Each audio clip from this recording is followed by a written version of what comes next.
Nay, Lord, nay.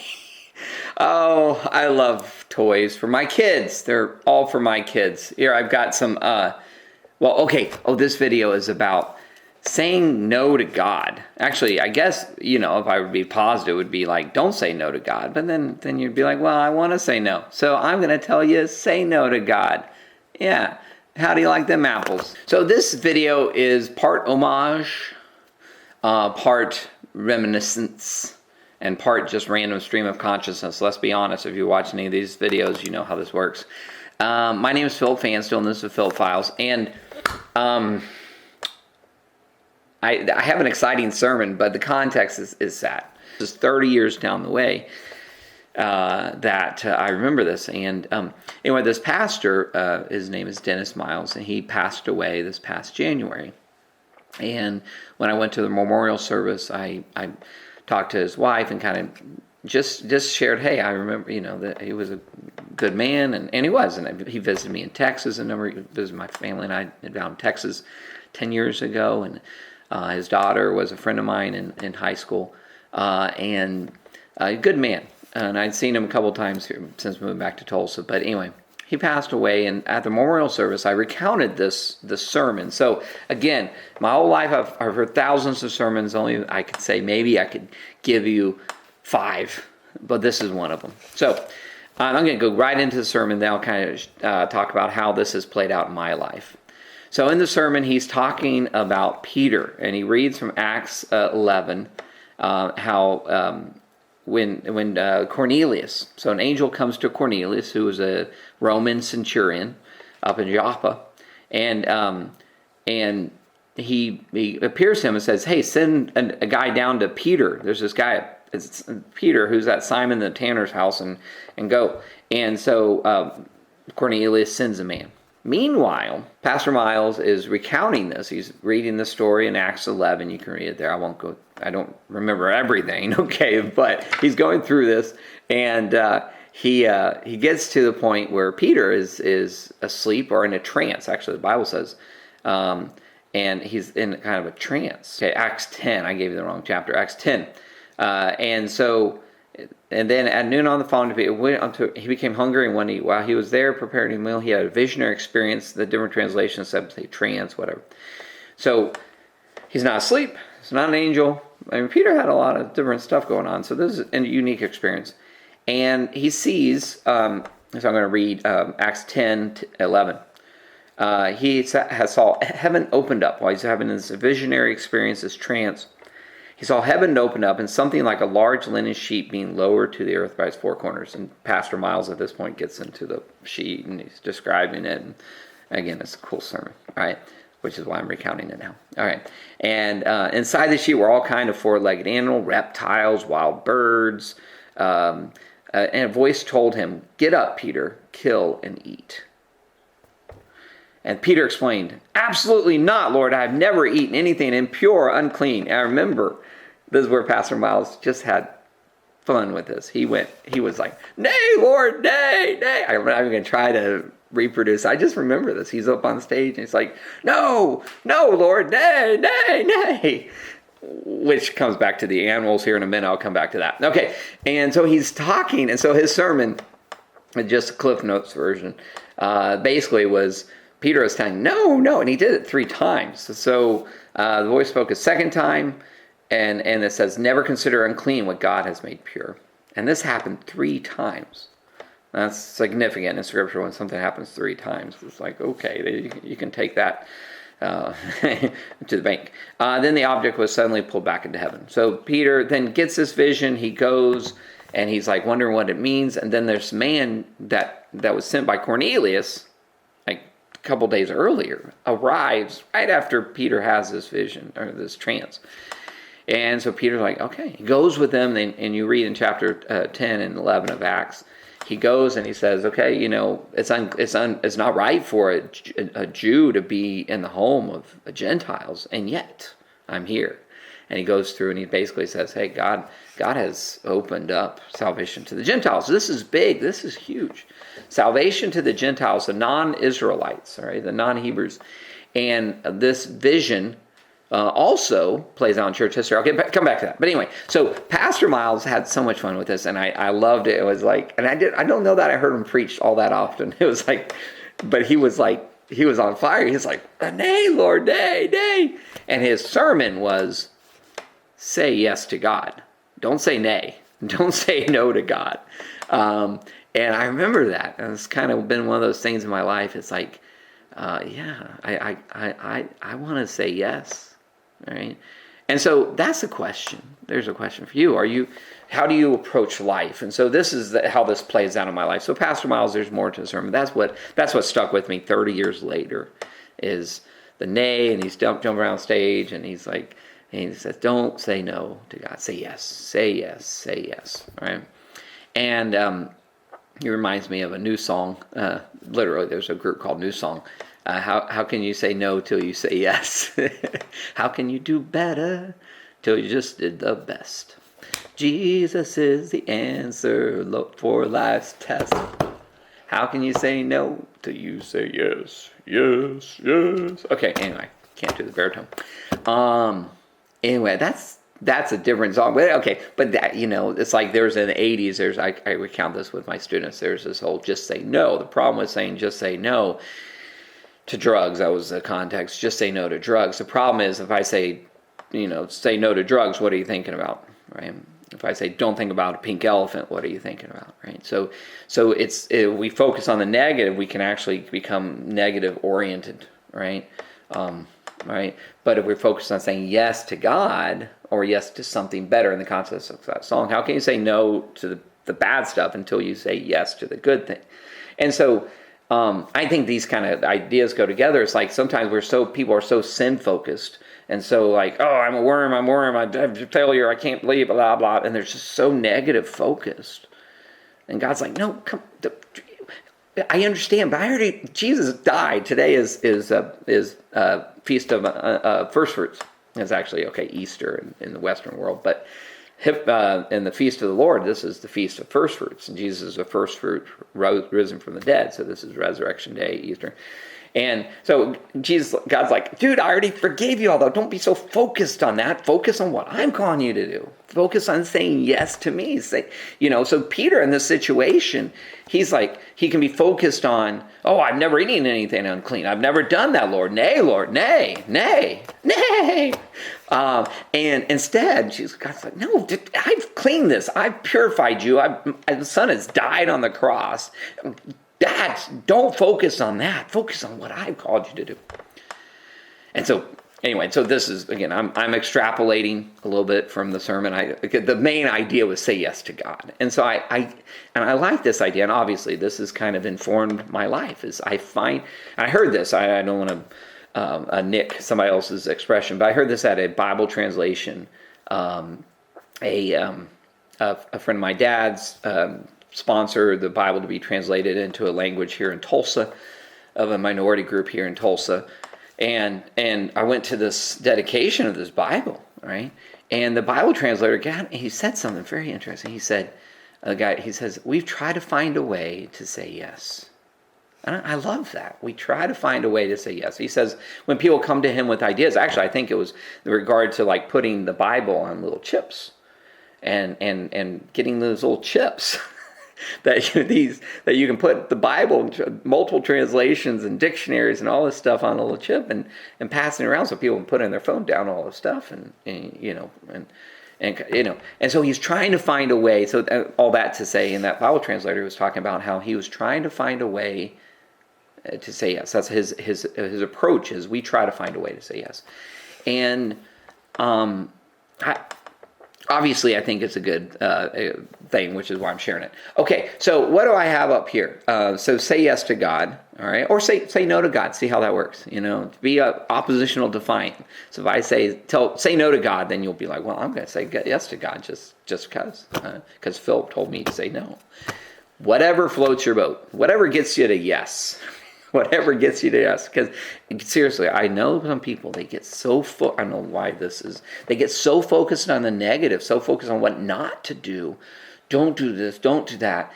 And dude, as a Christian, you're going to do this sometimes, okay? And you can beat yourself over the head, okay? Or you can be like, you know what, Lord, I bad, sorry, please forgive me. Thank you for your son. I'm going to keep going back. And it's, okay, let's keep going back to what God's called us to do, because he's already paid the price for this. I don't need to beat myself over the head again with this. He's already paid the price. So repent, turn from that, all right, and go toward what God's called you to do. And so that's the saying yes to God, is find a way to say yes. And so that was Pastor Miles' awesome sermon 30 years ago.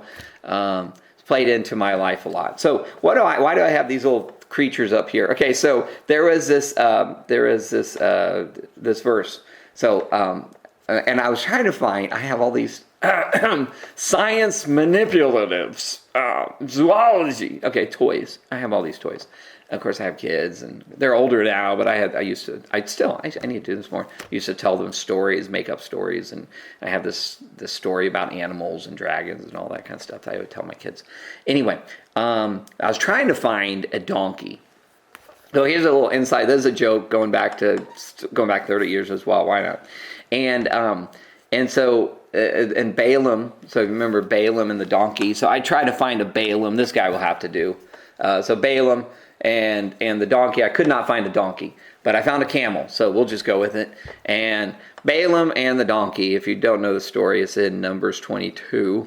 And in verse 28, so this is, again, kind of goes together in my head. We'll go with it. And the Lord opened the mouth of the ass. The Bible cussed. I love that growing up. It's like, don't cuss. Don't cuss. I just cussed. It's in the Bible. Okay. And the Lord opened the mouth of the ass and said unto Balaam, what have I done unto thee, that thou hast smitten thee these 3 times? So the story goes, this prophet is hired to curse Israel and Balaam, and he's hired to curse Israel, and God says, don't go. Don't do it. Which is interesting. You can go down this path a little bit, because he's a prophet of the Lord, but he wasn't a Hebrew. He was, I think, Midianite or something. He was a different Moabite. And he's hired to curse Israel. And God says, don't do it. So this guy, we won't go down that path, but it's interesting. And so he insists, and God says, fine. Well, then God sends an angel to kill him. Okay. What have I done unto thee? So the donkey is talking, the ass. What have I done unto thee, thou hast smitten these three times? And the ass said unto Balaam, am I not thine ass, upon which thou hast ridden ever since I was unto thee and thine unto this day, as long as I've been alive? Was I ever want to do so unto thee? I love King James. Here's the kicker. And Balaam said, and he said, nay. Okay, so that's funny to me. I read that in high school. I think I told I don't know those jokes. I told my first girlfriend. I don't know if she was humoring me or if she actually thought it was funny, but she said she thought it was funny. So But yeah, so here's the donkey is talking, and the man is saying nay. Now, kind of a switcheroo of all that. What's that called? Switcheroo. Reverse. Whatever. So, say yes or say no. But here's the thing: you never know what doors obedience will open when you obey God. I'm not going to get into this. I could take you in story after story in my life where, having obeyed God, it opens up doors I didn't even know existed. For instance, this video, YouTube. I know I don't have a lot of subscribers, and yet I haven't spent a lot of time recently, but I have these ideas, and I'm always kind of working on stuff, and I put a lot of time into YouTube, and not that many people watch them. And you know what? I'm okay with that, because I feel like this is something I'm supposed to do. Part of it is developing me, developing my presentation, developing what I have to present. All right. That's the presentation. See, that's where I'd work on that in the editing and be like, you just repeated yourself, Philip. But you have to practice. No one gets the 10,000 hour rule. I'm not quite there yet, but the more you present, the more you practice, the more you work on something, the better you get at it, right? So part of that this is for me, and I do watch my own videos. And like this shirt, I'll come back to this in a second. But I felt like I was supposed to do this when I went to Israel in 2014. That was 8 years ago, 7.5. Coming up on 8, and I felt like God said, hey, you should make a video a week for a year. And so I haven't quite done that, but over the last 7-8 years, I've made 100 videos or something. Not a lot of people watch these, but that's okay because I'm being obedient, I'm practicing, I'm working, right? But doors have opened. There have been people that have seen a video. I did a video on the Kings of the North a long time ago, King of the North, King of the South, and this guy reached out to me and friended me on Facebook, and I actually recount this in my book that I'm working on.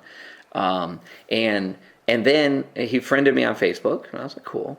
And then so he's now on my Facebook. And then he posted a video a couple years ago, and I saw this video he posted by another guy who made a video about another guy. So I can tell you their names. So Stephen Collins is this researcher, right? This Israel researcher of the 10 Lost Tribes, and I did not even know this was a thing, right? And so I make a video. It connects with this guy, and he sees my video, and then he friends me, so he was obedient, right? So he friends me, and then another guy makes a video, and this guy posts the video on Facebook, and then on Facebook, same thing as YouTube. I get like 1 or 2 interactions for every post, okay? And that's okay, though, because that's not the point. The point is to be obedient, to step, because you never know. That one interaction or the 10 people that see that post, it could really, I've had posts that have influenced me, and this is one of them. So he posts this, and I watch the video. I'm like, dude. And then I order the books from this guy, and then that was a gold mine for this book I'm writing. But it was, you never know what doors obedience will open.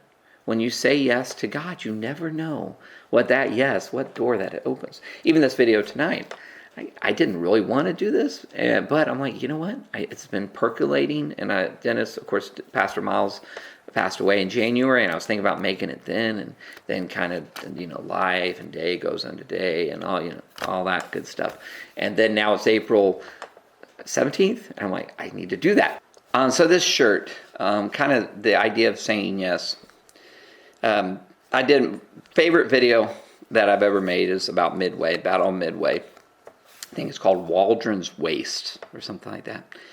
And so this video, I found this after I made that, and I like this shirt, but Navy pilots. And in that video, again, I'll probably link in this video description.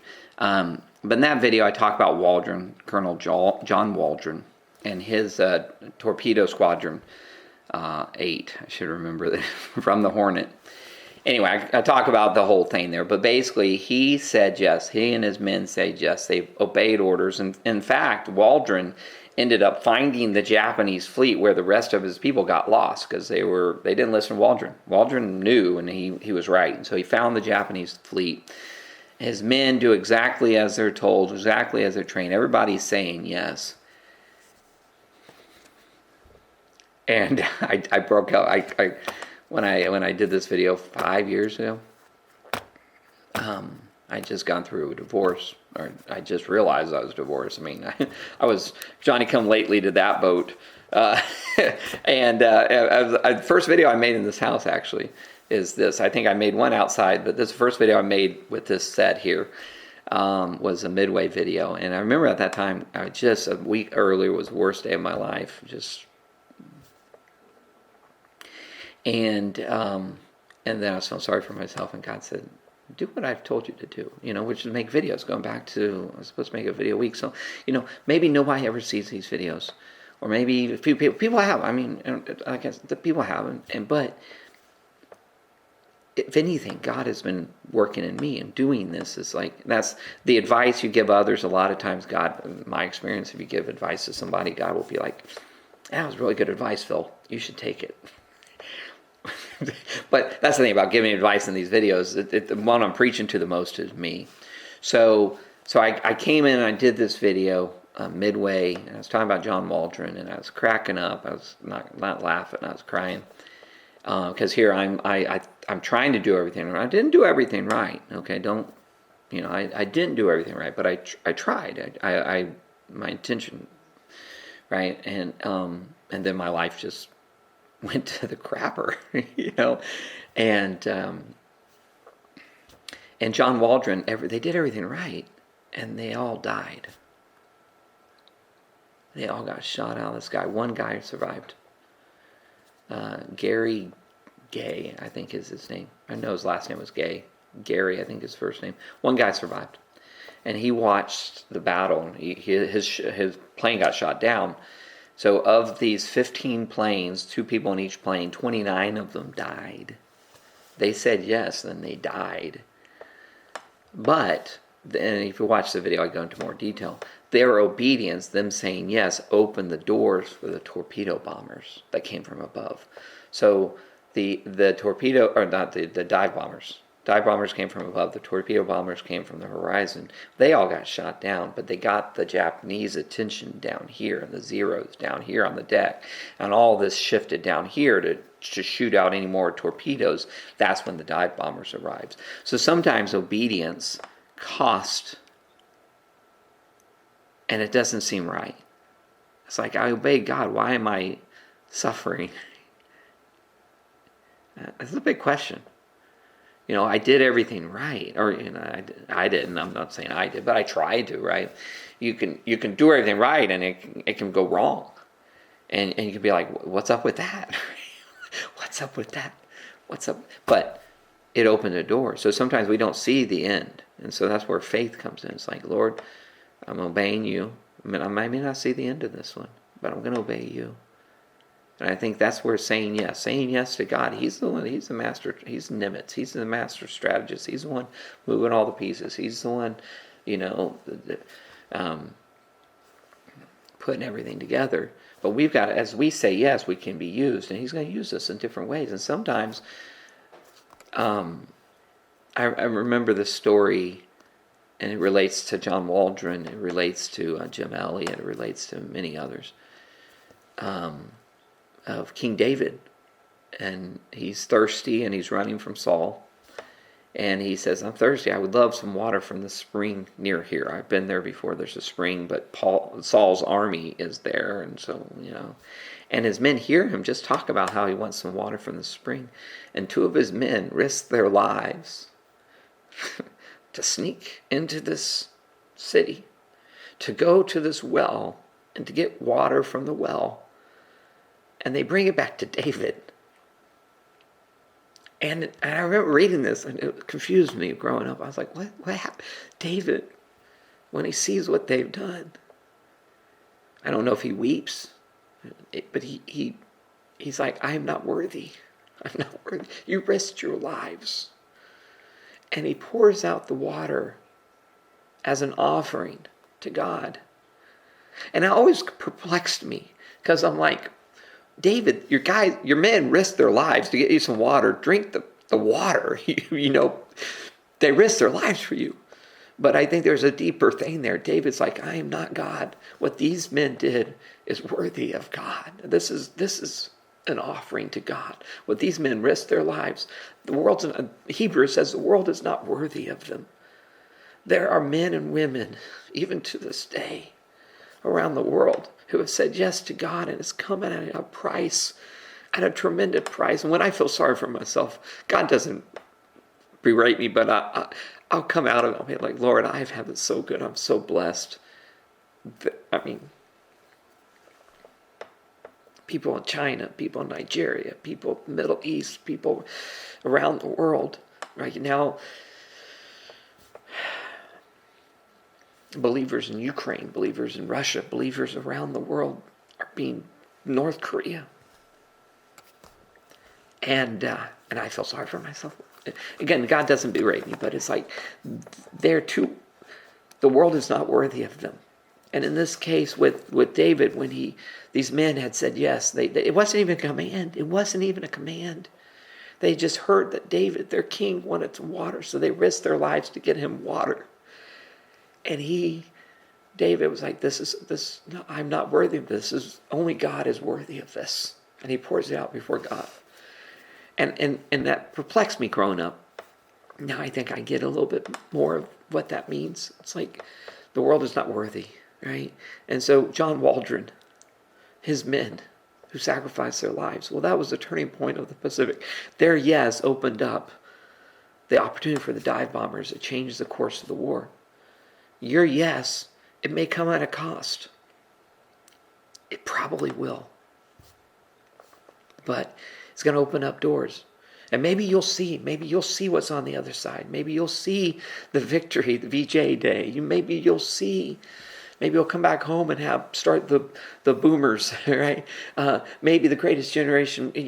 You may start the baby boomers. Maybe you'll see this, or maybe your grave is the Pacific.